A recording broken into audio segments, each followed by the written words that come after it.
Antonio Mendez loves his daughters more than anything, but soon he plans to leave them. The cost of living in Guatemala is rising, and low wages and a lack of steady work have his family trapped in poverty. So the 34-year-old construction worker is planning a trip north. I have to get to the United States because I have to make a better future for my family. I need to be able to look after my children properly. There's hardly any money here.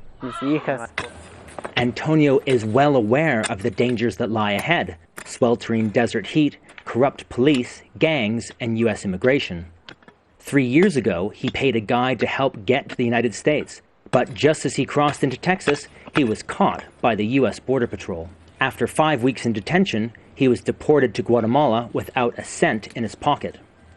I borrowed $2,000 from a friend to pay the guide, plus another $1,000 of my own money. So $3,000 in total, and I lost it all. I lost everything. $3,000 might not seem like a lot of money, but for some Guatemalan families, it could mean a lifetime of debt and missed opportunities.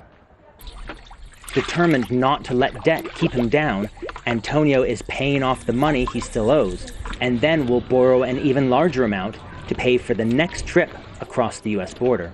The chance to make more than 10 times what he earns here is a strong motivator. This is the reward from going to the United States. Before, my neighbor didn't have a house or land, but now he does. This is the reward. This is what I want. Antonio's wife Maria supports her husband's decision to go to the U.S., even though she might not see him for several years. Her family has many needs: a house of their own, clothes and food for her children, school fees, medical visits. The list goes on and on. I'll be sad when he goes away, but that doesn't matter. We're not doing it because we want to, but because we have to.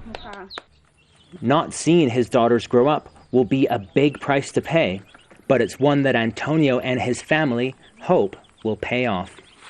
David Mercer, Al Jazeera, Tzununa, Guatemala.